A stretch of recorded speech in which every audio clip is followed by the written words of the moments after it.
If you would have asked me 5 years ago what the on-trend brewing thing would be in 2021, I never would have guessed that hard seltzer water would be so popular. Laugh all you want, but hard seltzer is a fantastic day drinker and likely isn't going anywhere in the near future. Imperial Yeast's new seasonal strain, W04 Paramount, can help brewers get the most out of their seltzer fermentations.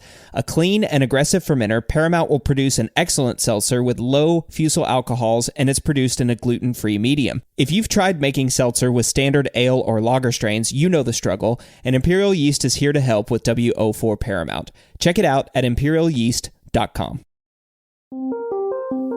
Welcome to the Brew Lab.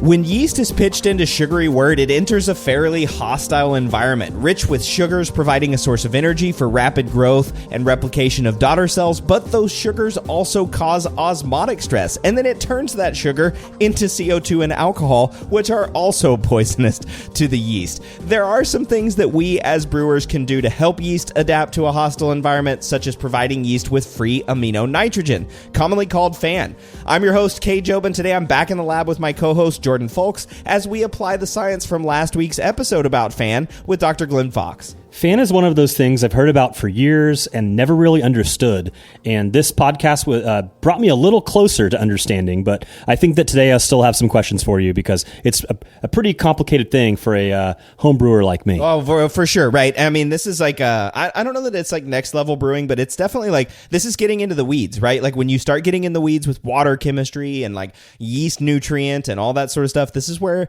that kind of stuff becomes important. And as you heard from the episode, right, with Glenn, there's still a whole lot that we don't know about FAN. So, but it is, like you mentioned, this was an episode that spawned out of conversations you and I have had on applying the science and conversations that I've had with brewers. And so people all understand that a FAN exists and that it's important for yeast, but that's kind of where most people's understanding stops. So, you know, for yeast to fully complete fermentation, which is both that attenuation and maturation phase that we learned from John Palmer, it really needs to have nutrients available, and FAN is like that building block, but as we talked about with Glenn, yeast is better able to adapt with its environment when it has FAN, but having too much could be bad. So we needed to have all those conversations and talk about that. And Jordan, you and I are going to spend some time talking about that today, and also how to maintain fresh beer, because that's kind of what this whole thing is about, right? Stable, fresh beer that lasts a long time. Yeast needs nutrient to do that, but there's other things you can muck up along the way. But first, if you're not already a patron of Brewlosophy, please consider becoming one. We really appreciate the support we get from our patrons, and as a reward, you get access to unpublished contributor recipes, discounts at YakimaValleyHops.com, and an invite to a monthly live Q&A session. Becoming a patron is easy. There's no obligation. You can cancel at any time, but if you're out there listening to this show and consuming all of the amazing content that we're producing through Brewlosophy, like the podcast, the Brewlosophy podcast, the Brewlosophy show, Reading the Experiments, Short and Shoddy, Hop Chronicles, Brew It Yourself, and everything else over at Brewlosophy.com. It really would help us out if you threw us a buck and became a patron. So check that out at patreon.com/Brewlosophy.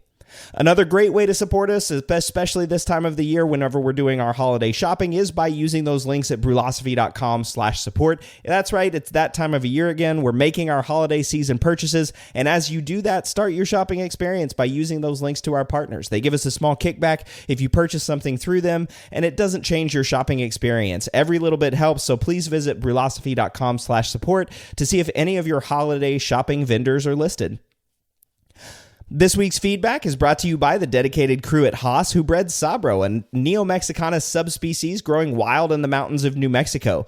Think you know Sabro? Think again. This monster of a hop is efficient when it comes to delivering big flavor. Use less green to save more green, if you know what I mean. And if you like pina coladas and getting caught in the rain, try it in the Whirlpool. It's full of aroma and chemical compounds that last from the hot side to the final glass, even if you dry hop on top of it.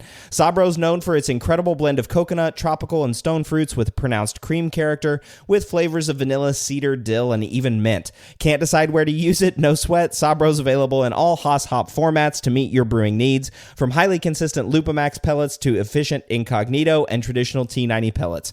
Learn more about this awesome variety as well as other innovative products Haas has to offer at johnihaas.com. That's John, the letter I, Haas.com. All right, Jordan actually has this week's feedback. Take it away, Jordan. Well, speaking of incognito, I had a listener reach out asking about how I calculate IBUs when using the John I. Haas incognito product. And for those that aren't super familiar with it, maybe before reading the feedback, remember this is a flowable product that's intended to be used in the whirlpool. And it has some alpha acid associated with it. I've also been messing around with it in the dip hop and really enjoying that as well. So Mark writes in to ask, really enjoying listening to you talk in the podcast about new hop products. You inspired me to try Incognito in a NEPA soon, and I bought Citra and Centennial, though I plan to only use Citra in the NEPA. I use Brewfather, and as you know, it can calculate IBUs in the hop stand based on time, temp, and alpha acids. Since a 20-gram jar is roughly equivalent to 4 ounces of hops, and alpha acids are not listed for Incognito, I am unsure of the IBU contributions. As the IBUs are intended to be low, I would not want all 20 grams to throw off a contest-intended NEPA.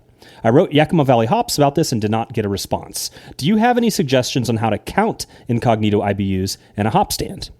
So thanks for the question, Mark. This is a really good question because these things really do pack an alpha acid punch.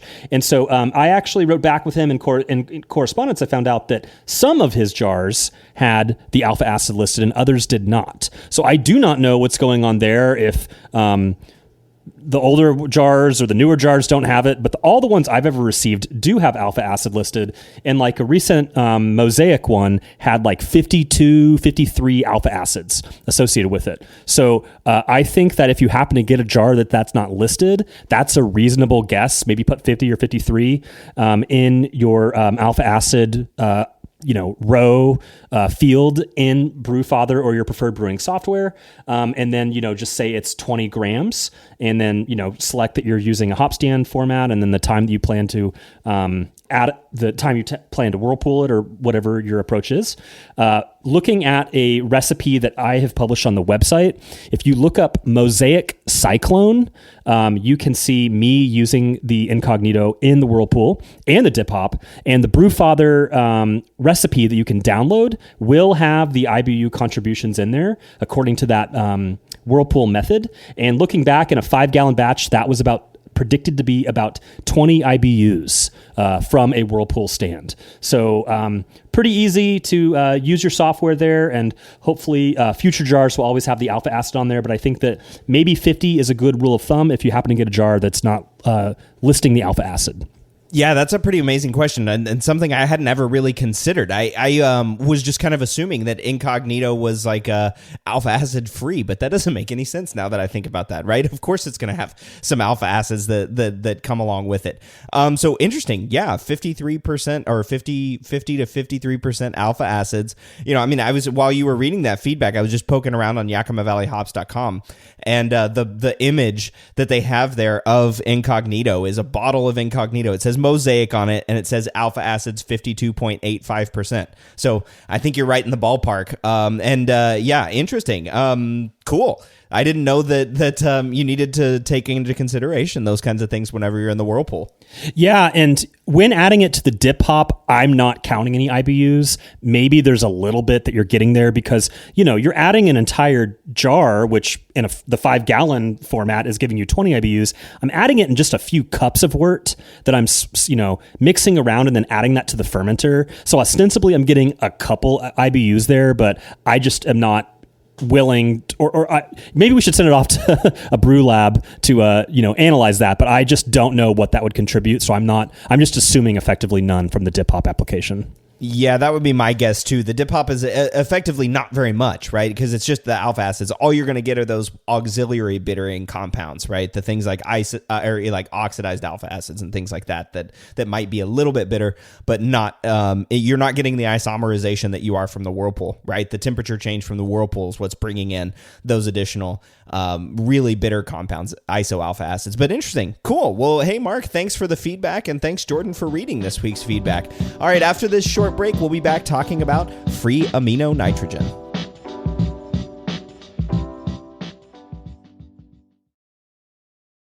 One of the biggest improvements to my brewing practices was the upgrade to stainless steel, and Delta Brewing Systems offers some of the lowest prices on high-quality stainless gear, like the Firm Tank, which holds 8 gallons or 30 liters of wort, comes with a domed lid to reduce the chances of a messy blow-off, and it can hold up to 4 psi of pressure. Delta Brewing Systems also has their own line of brew kettles, as well as one of the lowest priced all-in-one electric brew systems out there, and their prices are remarkably affordable. If you're in the market for legit stainless gear that won't break the bank, you've got to check out deltabrewingsystems.com. We all know that designing recipes is really fun, and doing it well is so much easier with good software. We at Brewlosophy recently made the switch to Brewfather, and honestly, y'all, we could not be happier. Brewfather utilizes the latest technology to bring you the most robust cloud-based recipe design software that can be accessed anywhere, on your phone, tablet, desktop, and even offline. It also works seamlessly with numerous third-party devices to make it easier to monitor every step of your brew. I know change can be difficult, but trust me when I say you need to go to brewfather.app today to try it out for yourself. That's brewfather.app. Looking for a fun way to win up to 25 times your money this basketball season? Test your skills on Prize Picks, the most exciting way to play daily fantasy sports. Just select 2 or more players, pick more or less on their projected stats, and place your entry. You could turn $10 into $250. Right now, Prize Picks will match your first deposit up to $100. Just visit prizepicks.com/fan and use code FAN. That's code FAN at prizepicks.com/fan. Must be present in certain states. Visit prizepicks.com for restrictions and details.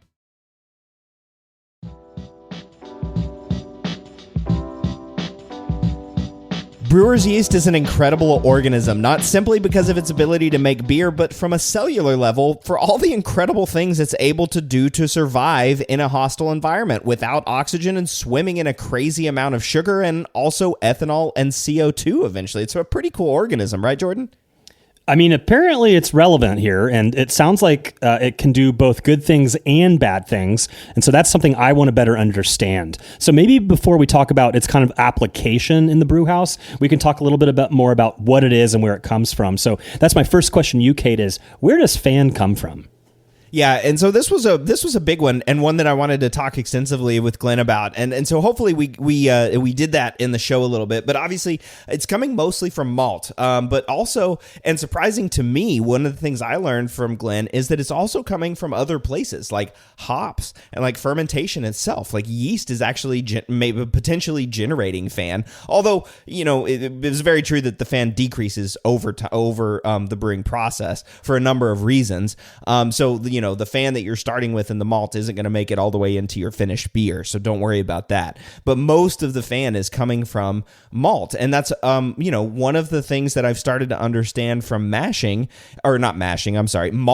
is that the whole purpose of malting is prepping the enzyme package, or at least that's what I'm starting to think of malting as, is like, let's get the barley ready to go, prep the enzyme package, at least for base malts, right? Specialty malts that you're roasting or, changing the color or kilning at higher temperatures and all that stuff, you don't really care about the enzymes as much in those. But for base malts, so like for pale malt, Pilsner, all those base malts, Vienna, those things are really, to me, about prepping that enzyme package. And enzymes are made up of proteins. Proteins are made up of amino acids, free nitrogen amino acids. They're the building blocks of literally everything. So anyway, I hope that was kind of like clear a little bit, like where FAN comes from. But that was one of those things that I wanted to be sure that we touched on with Glenn. So as I understand it, there are various malts have various levels of FAN.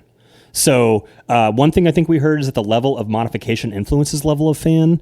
And so I'd love for you to tell us which direction that goes. And also I'm curious if kilning amount affects FAN, aka would the lightest Pilsner have more FAN than the darkest roasted malt? Do crystal malts still have FAN? Can you talk a little bit about modification and kilning extremity as it relates to FAN levels? Yeah, dang, this is a question I wish I had asked Glenn as well, too, right? So that he could talk about it a little bit as well. But yes, modification, again, is a measure of how much the malt had enzyme packages prepped, right? That's a simplified way of saying it. So if there's more enzyme package preparation, then that means there's more FAN available. There's more free amino nitrogen. Because again, the malt itself is, during malting, that's part of the process. The malting is malt is taking amino acids and building them together into enzymes, breaking down those hordenes and beta glucans and things like Glenn's analogy where he was talking about the building, right? Like a building is like, you've got thousands of stories and thousands of rooms, and you need to get inside the room, but all the doors are locked. There's no doors. You have to like dissolve the walls and get through all of the sheetrock and all that kind of stuff to get into each of the individual rooms. So all that stuff is modification,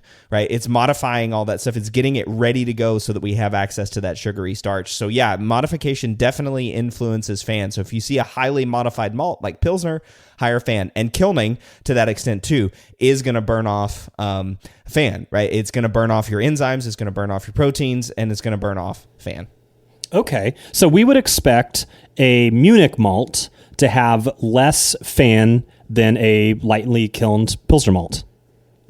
Yeah, I think so. And, and this is one of those things too. I think Glenn and I talked about it, is FAN is a number that a lot of brewers are starting to look more intently at, but it's not currently on a malt COA, at least not that I can find. They talk about like soluble protein, right? And total protein. Those are numbers that are Kolbach index. Those are numbers that are on malt COAs. And that's generally like the amount of protein. So you can kind of like assume that if it's a high, total protein or high soluble protein, that there's going to be high free amino nitrogen. But where do you even get this number from? Where do you even get the FAN from? And that was something that's difficult, and a lot of places aren't giving you this information, right? But if you're sending it in, or you have the ability to do this FAN testing, if you're a commercial brewer, then you can kind of use that number, right, with FAN. Sometimes you can get it from the malt supplier. Sometimes it'll be on the malt spec sheet. But the malt spec sheets that I have, just in my brewery from malts that I've had for different lots, buying like a whole bag and then getting the lot number spec sheet, it's not on there. And I was kind of surprised by that. So I don't know, one of the things that Glenn said was that you need somewhere between 180 to 220 parts per million of FAN. And importantly, let me back up. You need 180 to 220 parts per million of FAN, but I don't know where to get that from. So I'm going to have to reach out to Glenn and see, like, how am I supposed to get this FAN number? Where do I get it from? And how do I know what to do with it? Is it something I can calculate from protein, or where do I get that? And kind of go from there. But it's kind of an interesting thing, right? That FAN, is one of those terms that I feel like almost everybody's heard, but we're all kind of like poking around in the dark a little bit over it. So if modification influences FAN, does that mean that modern malts have higher levels of FAN than the malts of yesteryear?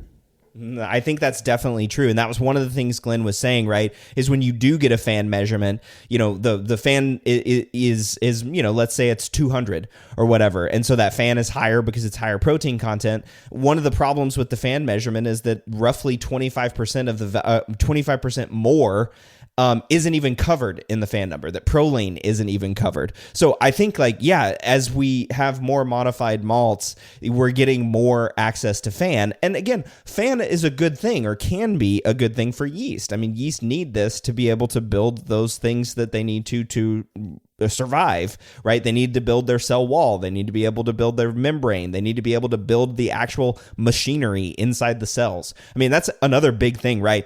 That's what FAN is. Everything, amino acids are the building blocks of everything, like pretty much, right? If you think about like ribosomes, which is where, if you remember back to high school, how this works for cells, right? They have DNA. That DNA gets coded by mRNA.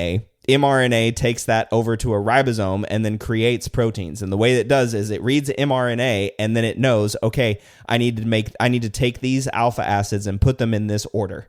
And that's all what the mRNA says. Puts the alpha acids in the right order, and it makes whatever the cell needs. That's like the whole point of this. So the free amino nitrogen are the alpha acids that are available to make all of the things that the cells need. The cell needs to make enzymes to alcohol dehydrogenase, right? They need to make that to make alcohol out of acetaldehyde. They need to make a whole bunch of enzymes to take sugar through the glycolysis process. They need a whole bunch of machinery and stuff like that to do it. And all of this is from free amino nitrogen. So the more access that the yeast has to free amino nitrogen, the less it needs to build or generate itself. So free amino nitrogen is a very good thing for a brewer. But back to the malt again, I would certainly say like more modified malts are going to have more free amino nitrogen. And, as Glenn was kind of pointing out, that could ultimately end up being a problem because too much FAN can lead to flavor issues, like this thing called Strecker aldehydes, which are off-tasting aldehydes, like staling aldehydes, like staling flavors at the end of your beer. If there's too much FAN around, you can have Strecker aldehydes formed, and your beer can start to taste gross. I think many years ago, 5-8 years ago, I read an article in like Zymergy or something about a low or maybe even no FAN malt that was being developed for probably big brewers that were really worried about high levels of FAN and downstream staling. Have you ever heard of a low FAN malt? That's actually the first I've heard of a low FAN malt, but it kind of makes sense. Glenn was also talking about some of the ways that FAN, is involved in the rest of the brewing process, right? I mean, that you can have too much FAN, right? And, I was also talking with Campbell Morrissey, who's the head brewer at Freem. He's been a guest on the show a couple of times and told me that he wants FAN levels that are at 150 or lower, which is below what Glenn was saying. Glenn was saying 180 to 220. Right. So, yeah, I would think that there's definitely interest from brewers out there because one of the easiest ways to add FAN.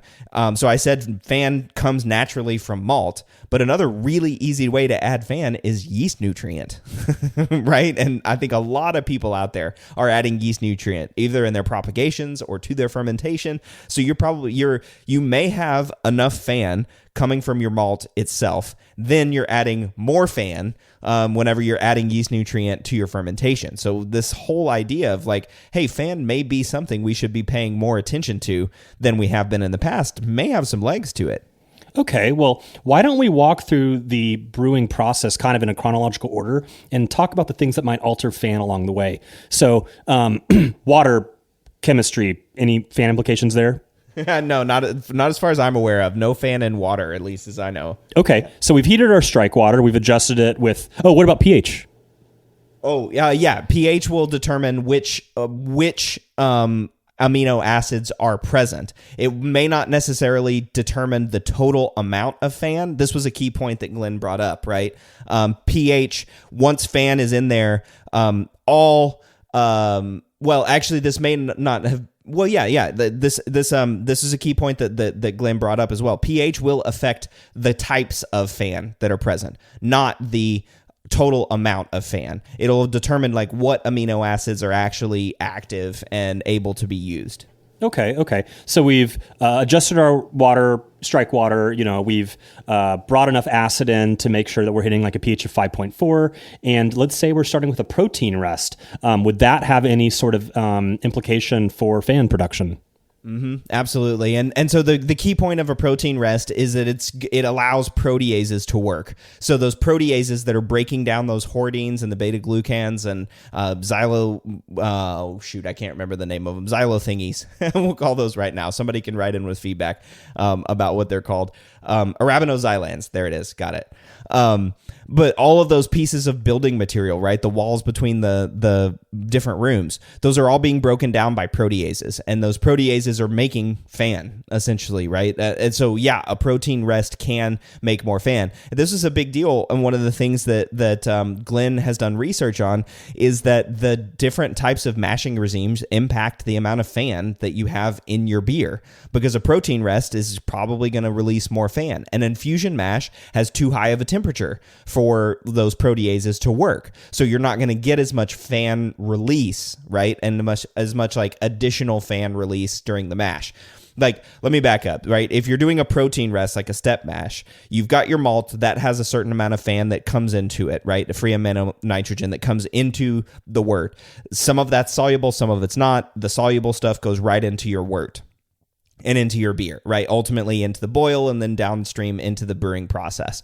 But if you do a protein rest, that proteases are going to get more FAN out of the malt, right? So you've got the amount of free amino nitrogen that comes in with the malt. Then you're going to add more to that, and then that's going to go with the wort down into the brewing process. An infusion mash, like most of us are doing, is just one temperature, right? You're coming in at 150 Fahrenheit or like 60, 65 Celsius, and that's it. That's too high of a temperature for major fan synthesis to happen, but you're still getting some. So the mash itself also plays a huge role. So we've now like walking our way through the brewing process, right? We've got malting plays a huge role before we ever get to the brew house.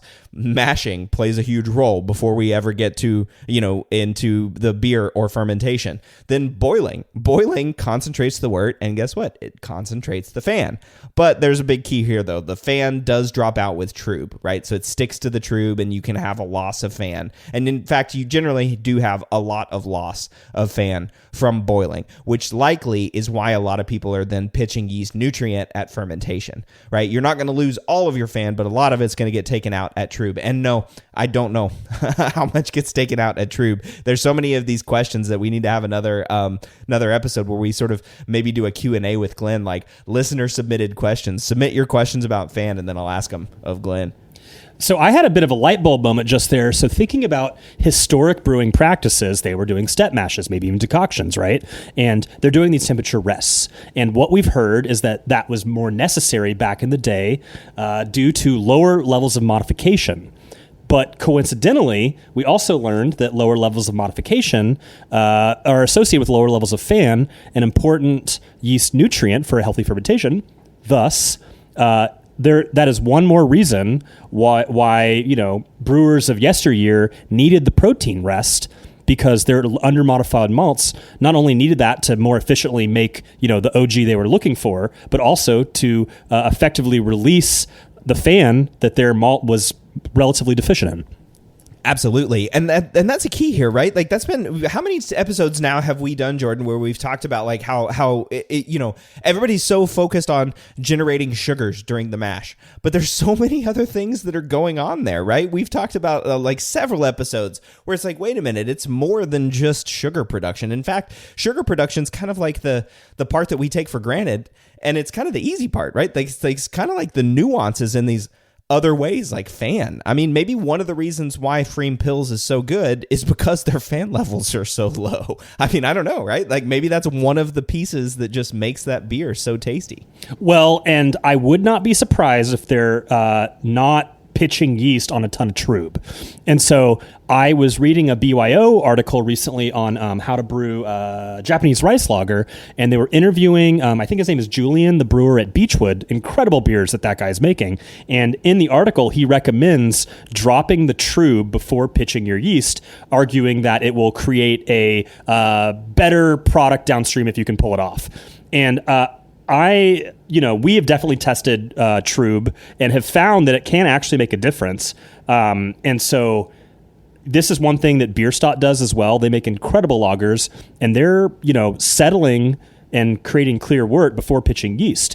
And I think with a lager fermentation, this kind of makes sense. If we're interested in shelf stability, maybe we don't want too much fan in the fermenting wort. And so that's something I do, is I like to rack off the trub, because in a all-in-one unit you could easily have a gallon out of 5 that's trub, and this with using a hop spider, and that's just protein or whatever that breaks out of the boil. So it seems to me that there might be something there as it relates to settling and pitching on clear wort. Yeah, it's really interesting, right? And you mentioned those protein, or not protein, the trub experiments. And yeah, we didn't send off the trub in any of those experiments to get like fan tested, right? To know like how much fan is actually making it in, like what's the fan content of one with just like totally trub, and then what's the fan content of one that has no trub. I mean, that'd be pretty interesting, to look at and to do. And maybe we can do that at some point in the future. But yeah, I wonder, right? And I wonder, maybe, again, we look at sort of these historical brewing practices, and some of the things we can kind of say like, yeah, okay, racking to a secondary fermenter, like John was talking about on beer maturation. Yeah, that's really not necessary anymore. But maybe this protein rest was actually doing some things, right? Like getting fan into the beer, into the wort, and then so that you can then getting maybe soluble fan into the wort so that whenever the protein break happens and protein drops out, you still have enough fan in your liquid wort that's going over into the fermenter, even though it's clear. It's really interesting, and then other sources that fan comes in, again, hops, that was a big one that Glenn was talking about. I didn't realize that hops are actually adding fan, and they're not the main source of fan. Let's be clear. And Glenn was also clear about that too, but they are adding fan. So we're sort of like, we're adding fan in at like almost all these processes. If you're doing malting is getting fan. If you're doing a protein rest during the mash, you're adding fan in. The boil is concentrating and getting your fan there. Then if you're adding yeast nutrients, you're adding it in at fermentation. It's like, holy moly. I mean, we think fan is going down through the brew process, but if we're doing and adding fan at all of these steps, what kind of fan are we putting in our beer?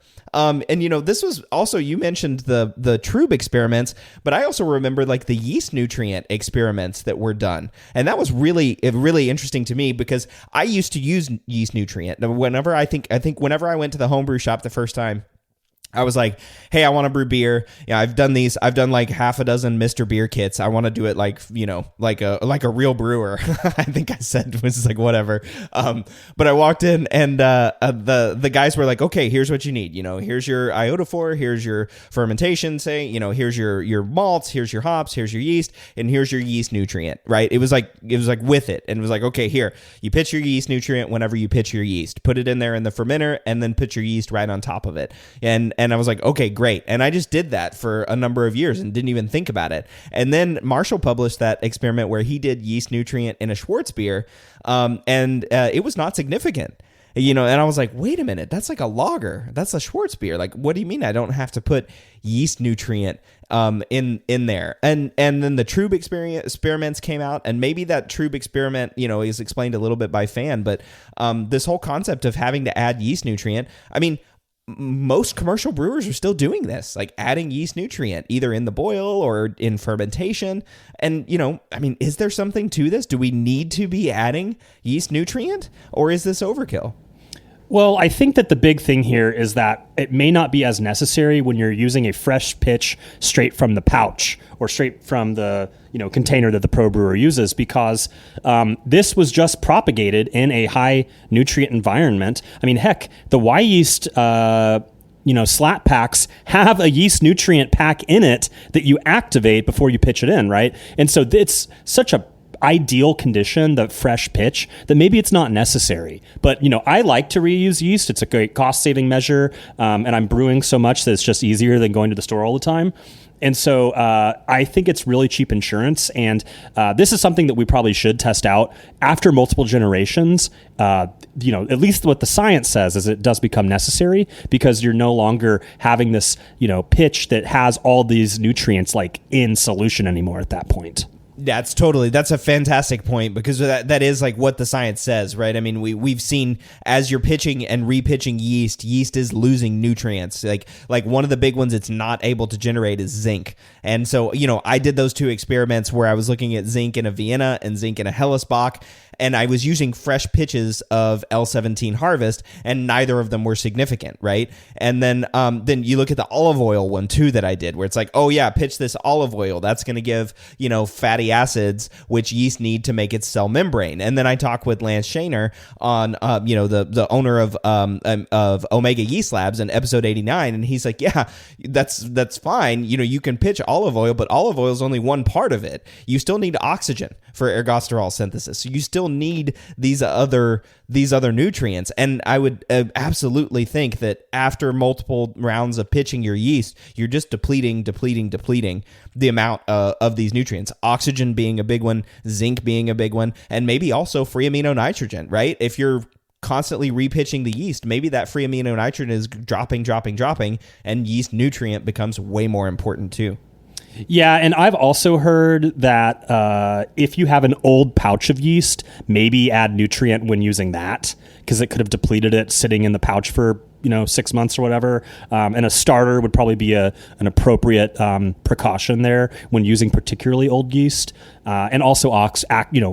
real oxygenation as well when you're using really old yeast. But if it's fresh, it might not be as necessary. And also a fun trick, if you have a bunch of old yeast sitting around, you can use that as yeast nutrient. I've heard that if you have some old pitches, like harvested yeast or old packs that you're not going to use, just add them the last 10 minutes of the boil, and there's your yeast nutrient. Yeah. All those little cells, all those cells are going to break apart, and they're going to drop out the nitrogens, the amino nitrogens that are in there, the zinc, all that other stuff. That's a great idea. Throw that in the last 10 minutes of the boil. Well, again, the whole point of this fan conversation, right, of understanding what free amino nitrogen is to give yeast the ability to conduct a healthy fermentation and maturation. And that's all about keeping the beer fresh and making it taste wonderful. So we'll take a quick break, and we're going to talk about some of our tips and tricks on making fresh, flavorful, wonderful, shelf-stable beer.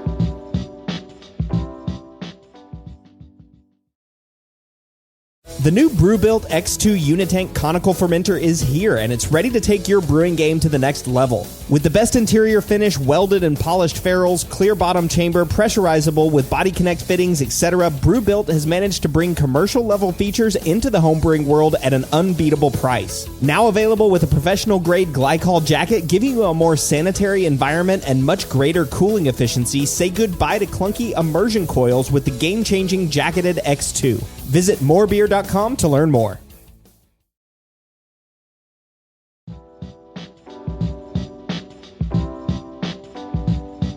Achieving vigorous fermentation where yeast has access to sufficient nutrients like oxygen and free amino nitrogen is key to achieving long-term beer stability. So, Jordan, what are some things that brewers should pay attention to help their beer stay fresher longer?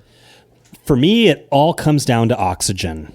We really want to mitigate oxygen introduction at all parts of the brewing process, other than when we're pitching the yeast. That's the one time that it's okay to add it. So if there's one item or, single issue that I would want to pay attention to, it'd be oxygen.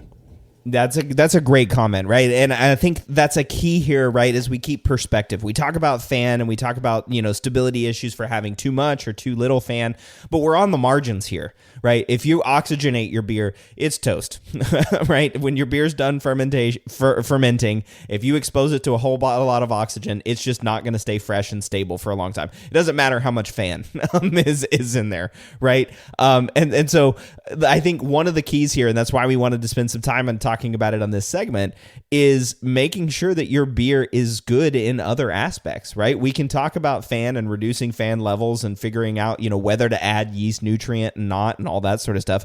But if you're not doing the other things to keep your beer fresh, it's just not going to stay stable. So yeah, I know you were kind of a fan, or at least have done, or have some experience with LODO brewing, right? Like low dissolved oxygen. Actually, what does LODO even stand for? Yeah, I think that was right. Low dissolved oxygen. Yeah. So low dissolved oxygen. You have some experience using those kind of methods, right? Especially for lagers.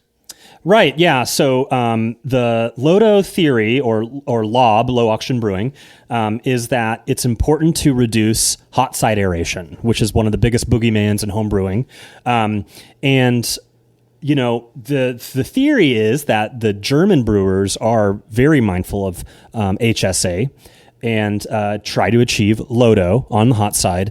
And in theory, if you're able to keep oxygen in check during the mashing, boiling, etc. process, you're preventing the staling of fresh malt compounds during the hot side, which is argued could make a more beautiful tasting beer, a more potent malt character, but also is argued to have some sort of staling implication in that your beer will taste fresher longer if you can prevent oxidation on the hot side. And I think that this is a fairly testable theory in the sense of if you have a mash and you oxidize the heck out of it, you will see it start to turn color. Now, does that actually taste different is obviously the question. But it is observable that oxidation of the mash has a darkening effect on the color in a pale, mash. So with the low oxygen approach, we're trying to mitigate oxygen exposure at every step of the way. And it's a lot of work. And I admittedly don't do it that much anymore because it's so much work, because it's things like conditioning your grain, so wet milling, underletting, so you're not pouring in malt into water from the top, pre-boiling or yeast oxygen scavenging, which is like a mini fermentation in your strike water to scrub it of any oxygen before you underlet it. Not pumping or minimal pumping. Well, hold on. Let's tell me about some of these things. Like, because one of the things that I've always wondered, and one of the reasons why I haven't done any low-dough brewing up to this point, is like I don't know how to keep oxygen out of my mash tun. How am I supposed to keep? I don't have a pressurized mash tun. Right, and they make them. Right. But yeah, so first you want to scrub any oxygen from your water. Pre-boiling is the easiest in terms of the theory, but then you have to chill it down, and so that's kind of annoying, right? So the yeast oxygen scavenging method, which I do have an article on the website about, you're adding about 2 grams, I'm going from memory here, about 2 grams of sugar and about 2 grams of baker's yeast per gallon of water. And after about 20 minutes, they've found that is scrubbed off most of the oxygen. You're doing that at room temp. Then you raise that up, and if you're going all the way out, you're then underletting. So you're transferring that slowly from vessel A to vessel B, which already has your grains in it, and then a little minimal amount of stirring so that you're introducing less oxygen this way. And you're probably flushing your pipes and stuff before pushing anything over as well. So you said underletting. So does that mean like literally putting it in from the bottom of the mash tun? Right. So like you maybe do your yeast oxygen scavenging or pre-boiling in your boil kettle, and then either gravity or slow pump it over so that the water comes in from the bottom to fill the mash tun. Right. So in addition, they're also adding chemicals. And this is the one thing I do.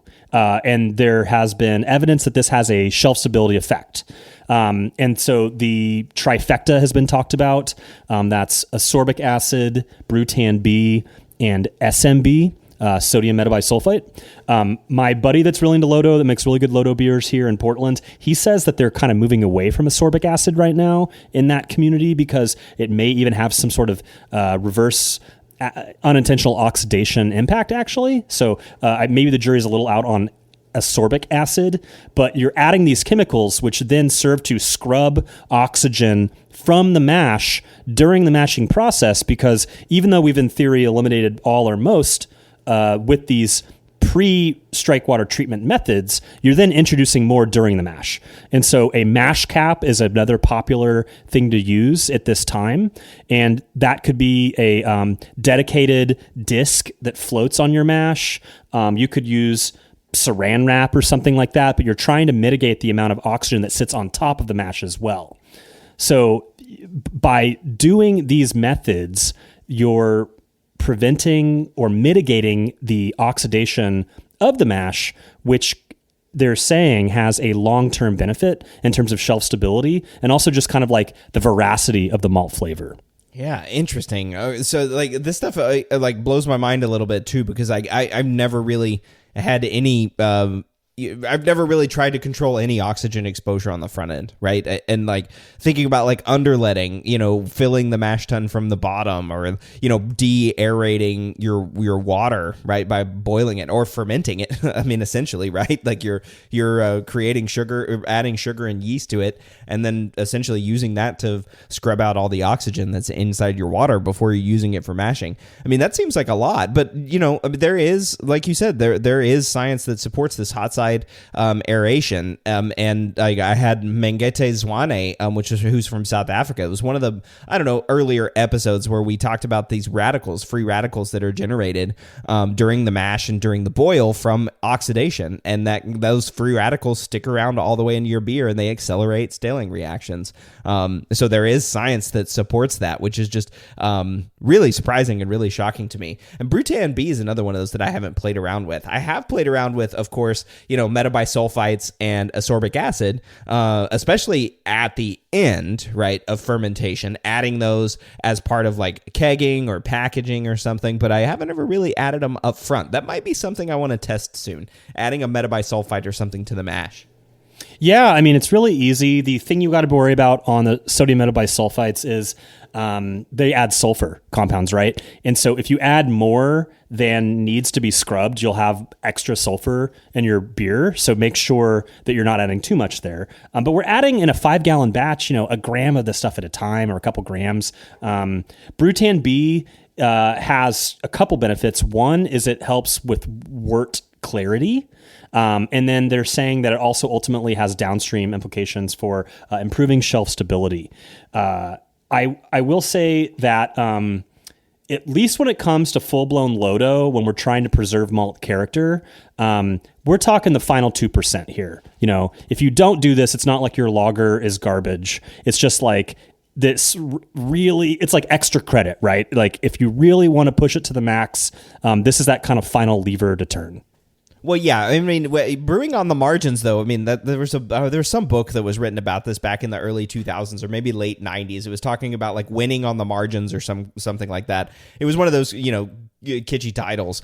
But anyway, the whole point was that on the margins is where you go from good to great, or from like great to excellent, right? So thinking about these kinds of things, thinking about fan, and thinking about on the margins, how you're like, scrubbing oxygen. That's how you go from brewing good beer to great beer. But interestingly, so while you were talking about that, I looked up Brutan B, and this is literally what it says on the Y Yeast website about Brutan B. It says the gallotannins in Brutan B react with wort proteins through adsorption and precipitation.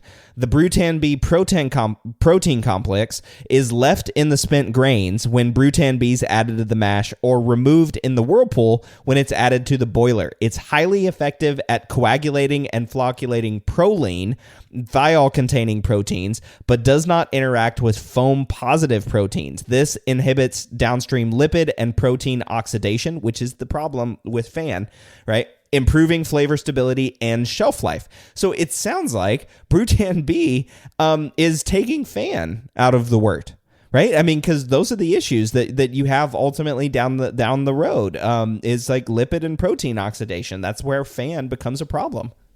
Right. And it makes me wonder if one of the reasons I have so much trube at the bottom of my boil kettle is because I'm using Brutan B, and then it's precipitating more out, that if I didn't use it, it would be more, distributed in solution. Mm-hmm. Yeah. Yeah, it's like it's dropping out and taking a whole bunch of fan with it.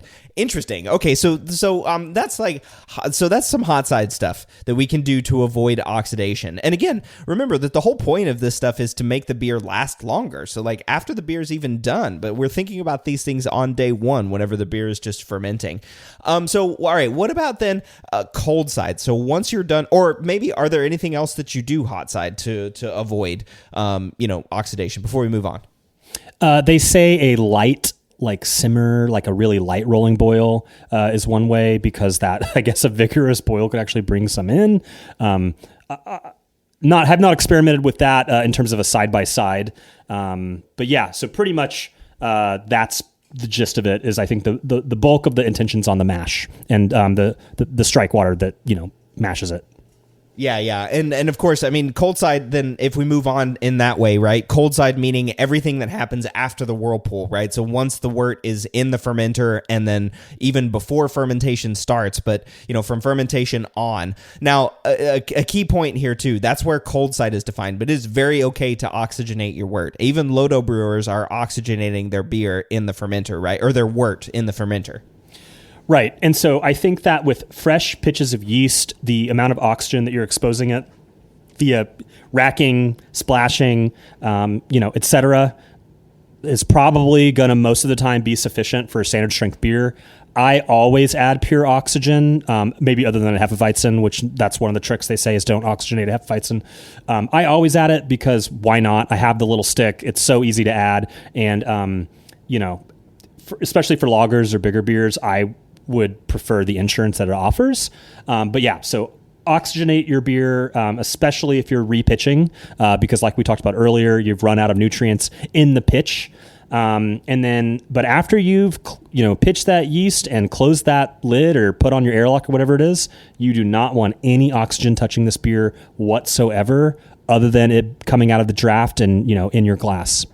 Yeah, exactly. And to be fair, it is pretty impossible to eliminate all oxygen, right? But that's the goal, right? That would be the ideal. That's why it's called low oxygen dissolved oxygen, not no oxygen dissolved oxygen, because I don't think it's really possible to get all the way down there to those levels. But cold side oxidation, I mentioned earlier the Brulosophy experiments about yeast nutrient, right? And how we've done zinc and how we've done olive oil and how we've done yeast nutrients themselves. All those were not significant. But on the flip side, almost all of the cold side oxidation experiments have been significant. I mean, it's been crazy. Like, those ones are incredibly significant so often. I mean, I'll never forget the New England IPA I did with sodium metabisulfites. I mean, that thing turned purple in a week and it was totally undrinkable. It lost all of its hop character. It started tasting like wet paper. It was really undrinkable when exposed to oxygen, and so I think those are really, really, really important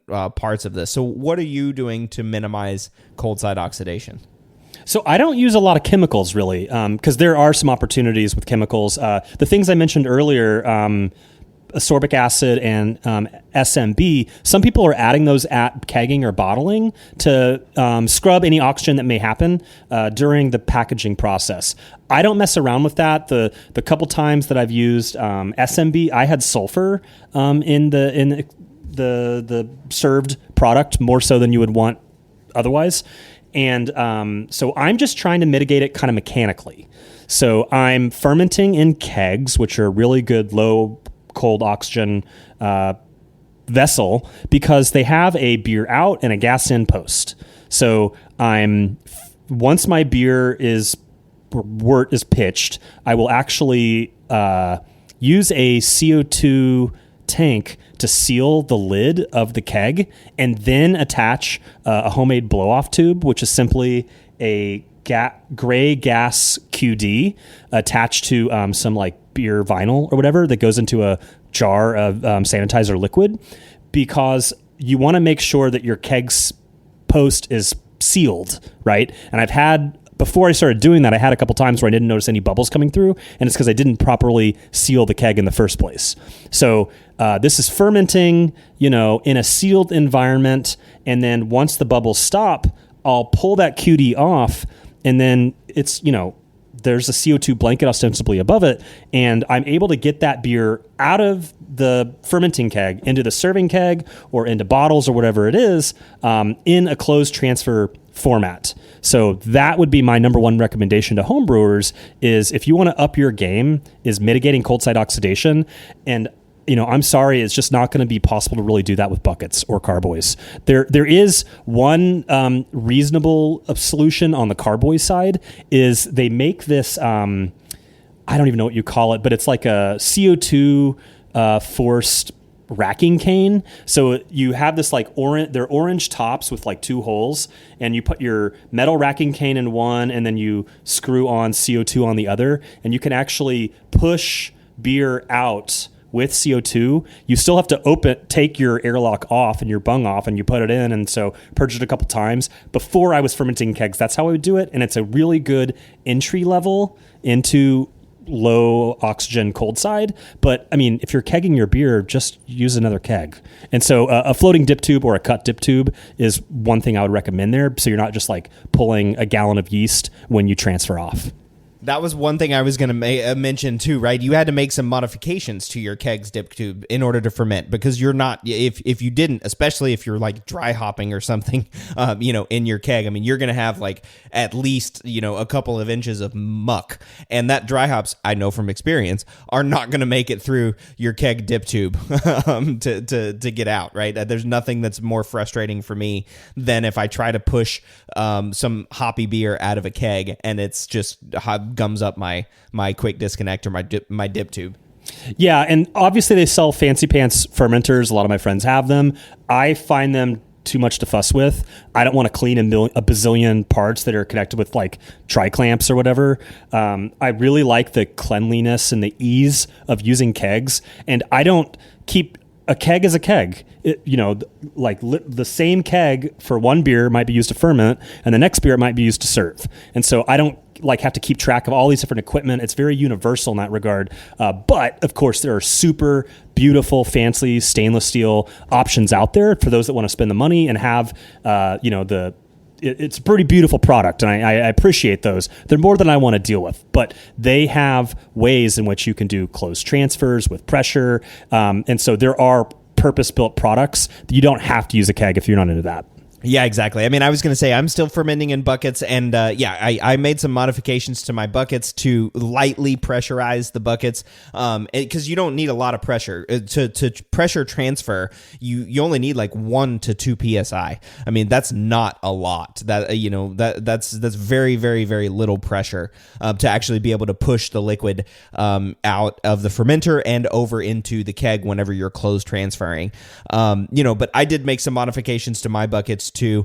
I've never really worried about like oxygen getting back into the bucket, because I generally, once I'm ready to dry hop, if I'm dry hopping or not, I'll just connect I have a tri-clamp that connects over to my CO2, right? So I just literally have a hose at the top there, and I can just switch it over to the CO2 connection, and then burst a little carbon dioxide in there if I have to take the tri-clamp off or anything. Burst a little bit of carbon dioxide and let it sit at 1 to 2 psi until the fermentation is finished, right? So even if I'm doing dry hops, or if I'm adding nutrients or finings or any of those things, and by nutrients I mean SMB or KMS, like potassium metabisulfite, sodium metabisulfite, or ascorbic acid. Whenever I add those, I'm going to add those directly to the fermenter.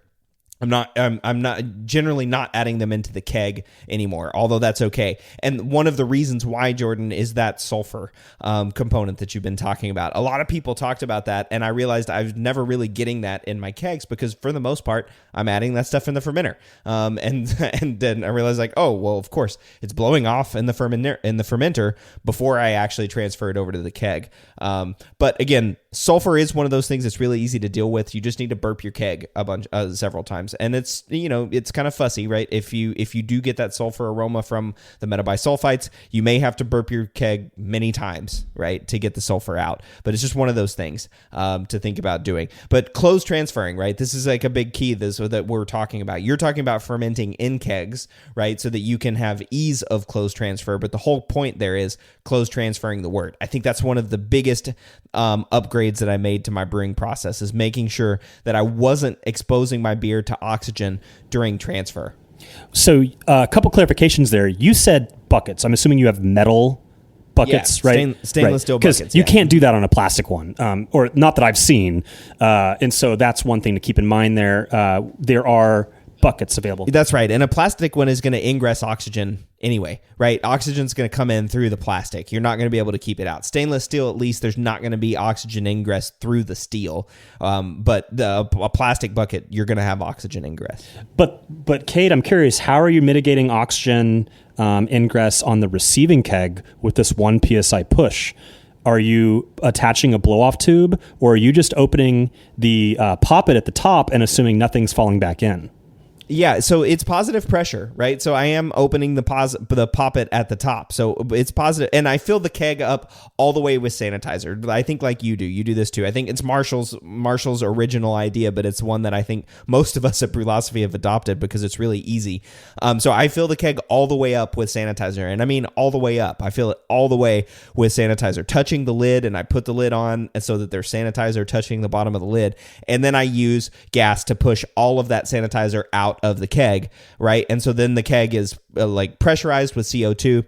So I depress the gas poppet and either attach a blow off or don't, but depress the gas poppet, and while the gas pressure is blowing off, that's when I let the wort start running in under pressure from the fermenter. So it's like essentially the wort is running in right as the gas is blowing off, and you can feel it. If you put your hand like right next to the poppet, you won't be able to hear it, but you can feel it like blowing the hairs on the back of your hand. You can feel it blowing off. So there shouldn't be anything coming back in from that poppet because of that positive pressure.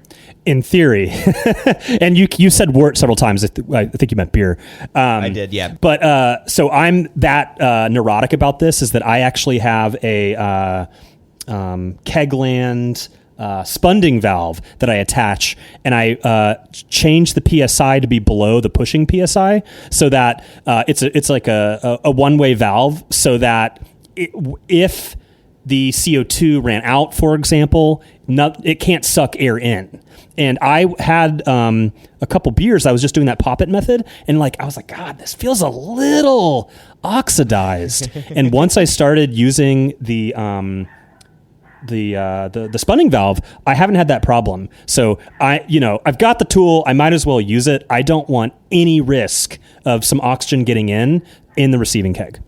Yeah, for sure. Right. Right. We definitely don't want oxygen coming in. But again, I don't think I've ever had any problems with oxidation on those beers from that part. Right. I think there's other parts of the brewing process where oxidation might come in, but I do like the fermenting in kegs way. I also like the space saving of fermenting in kegs, right? Because buckets and are round and wide, and I have a tall enough, my fermenter is a converted freezer. It's tall enough to hold kegs in there, so it would save a lot of space. I could ferment more, but that would mean I'd have to brew more too, which would be tricky. But okay, so chemicals I do use. We talked about chemicals already earlier, and I think we've mentioned those, but I do use. You mentioned that you're doing more mechanical and not as much of the chemical these days, but I am definitely using chemicals in each of my batches. It's going to be a small amount of sodium metabisulfite, like something like a 0.3 grams in a 5-gallon batch, and then a little bit of ascorbic acid too, sort of around that same amount. Going into the keg. And for my money, that's been the best insurance that I've had against oxidation. Now, it's been a very, very, very long time since I've bottle conditioned a beer, but hey, bottle conditioning turns out is actually another really good way to preserve your beer. Yeah, and in fact, if you're using a plastic bucket and you're using an old school racking cane, I would actually recommend bottling at that point. The amount of oxygen scrubbing forgiveness that you get from a re-fermentation in the bottle, it works wonders. And for example, when I'm making sour beers and stuff, I'm not doing everything under pressure. I'm not using closed transfer systems because I don't want two sets of everything. So I just kind of use an old school racking cane, but I'm bottle conditioning it with sugar, and these beers are not coming out super oxidized. And so I think that bottle conditioning is a really good trick if you don't have all the other fancy tools at your in your garage or whatever. Yeah, for sure. And, bottle conditioning is harder, right? It's harder than kegging, in my opinion. You got to clean all the bottles. You got to have all the bottles. Then you have to, get them all sanitized and ready to go and all that sort of stuff. Figure out how much sugar you're going to add, what kind of sugar, how much yeast you're going to add, all of these other additional considerations that you don't really need to have with kegs. But it can still be a good way to preserve beer. And you can see how crazy I am with this stuff when I tell you how I bottle condition my clean beers. So I'm a big believer that Belgian beers and German Hefeweizen deserves to be in a bottle. The amount of CO2 you can get in a bottle, you can't rival that on a draft system, not realistically, right? I want 3.5 volumes for these beers, and I'm not going to try to serve that on my draft system. And Belgian brewers, Hefeweizen brewers, their kegs that they send out in the market have less CO2 in them for this reason. And so the bottled version, I think, is the truest version of some styles. And for clean beers like Saison, I will do the keg fermentation, and then I will do the CO2 or the sanitizer CO2 push out for the receiving keg. And I'll open that up, throw my priming sugar in it, close it, purge it 5 times, and then close transfer into that, and then use a Blickman beer gun and do the CO2 purge that's on the gun in the bottle, and then use the Blickman beer gun to fill the primed, uncarbonated beer into that, and then cap on that with a CO2 blast of the headspace as well, because I figure that's the best of both worlds. I'm getting the scrubbing from the bottling, reconditioning process, and mitigating oxygen exposure, just getting it into the bottle in the first place. I mean, that's a really good idea if you've got that equipment and ability, right? I mean, I think a lot of people are bottle conditioning because they don't have a keg setup or haven't set up a keg, but that's a really good idea. If you're doing, if you're interested in bottle conditioning a beer, like you said, a Hefeweizen or something that might benefit from that bottle condition, yeah, why not purge the kegs, right? Or the bottles, purge the bottles of CO2. I think that's a great idea and a good way. Another thing that you're doing, Jordan, I'm sure, and that I do as well, is we store our beer cold. Right, that's going to change. That's going to make beer stay fresher for longer. That's not necessarily an oxidation thing, although it may slow down those oxidation reactions. But keeping your beer warm, unless it's bottle conditioned or bottle conditioning, is definitely going to be a problem. So, those are kind of the things that I'm doing. I'm not paying as much attention as you are on the hot side to low oxygen, although maybe it's something I might consider. But I am trying to do as much as I can to mitigate cold side oxidation at the end. So what else are you doing? Anything else that you're doing to make sure that you have fresh and stable beer?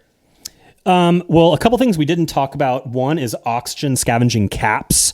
That's something that's been requested that we do an experiment on. So I'd like to check that out in the future. I heard there was actually a podcast on mitigating oxidation with Colin Kabinski that came out maybe this week that I just listened to, and he had some good tips. That was the Beersmith podcast. So that'd be another one to check out. And a couple of things that he mentions is that those oxygen scavenging ones work for a while until they don't. So maybe there's like a shelf life on them. But the other thing is he was testing DO and found that there is actually, dissolved oxygen in your sanitizer. And so for that reason, I use a low foaming sanitizer, 5 Stars SanaClean, as opposed to the classic homebrewer Star San, which, as we all, they say, don't fear the foam. Well, it turns out maybe you should fear the foam on the cold side because those bubbles have oxygen in them. So a non-foaming sanitizer is a really good way to mitigate that even within that scenario. But what Colin actually recommended is using boiling water, de-aerating it for like 10 minutes, then put that in your keg and push out that hot water because, ostensibly that's going to disinfect the keg. I would probably sanitize it first anyway, but then the water the liquid you're pushing out has no oxygen in it either. So that would be, I think, a fun experiment. Have one keg that's pre-boiled water that we push out and the other keg that's just hot water of like the same temperature, and see if we're getting more oxidative reactions in the one that just had hot water that wasn't pre-boiled. Interesting. Yeah. All these ways to try to, improve the beer on the margins, right? We looked at and talked about fan. We're talking about, taking cold side oxidation seriously, bottle conditioning, storing cold, all of that sort of stuff, using, pre-boiled water to fill the kegs because that actually soaks up the oxygen, right? All of these things are consideration and all of them are important to achieving fresh and stable beer. So is there anything else that you wanted to talk about, Jordan? About preserving beer stability and freshness? Like you said, once you finally have this beer in package, just keep it cold. We know that hot-cold cycles are not good for beer. Warm beer does not stay fresh as long. Be it a lager or a delicate New England IPA, keeping your beer cold is going to give it the longest shelf life possible. Yeah, absolutely. And think about looking at, if I can figure out how to measure fan in beers, I'll do a feedback on that in a future episode, or maybe have a whole nother episode on it in the future. But if you can figure out how to manage these things, like managing your fan level, managing oxygen, you can make great beer. So I hope that's a big takeaway that you guys have from these episodes. Well, anyway, Jordan and I will be back in 2 weeks with our next Applying the Science episode. See y'all then. The Brew Lab is a production of Brewlosophy, where they who drink beer think beer. Don't forget to visit brewlosophy.com to read about our weekly experiments and other brewing adventures, and listen to us talk about it on our other show, the Brewlosophy Podcast. Thanks to all of our sponsors and patrons that help make this show possible. If you'd like to receive a reward for helping us do what we do, visit patreon.com/brewlosophy to see how you can do just that. Thanks so much for listening. We'll be back in the Brew Lab with another guest next week. Until then, think beer.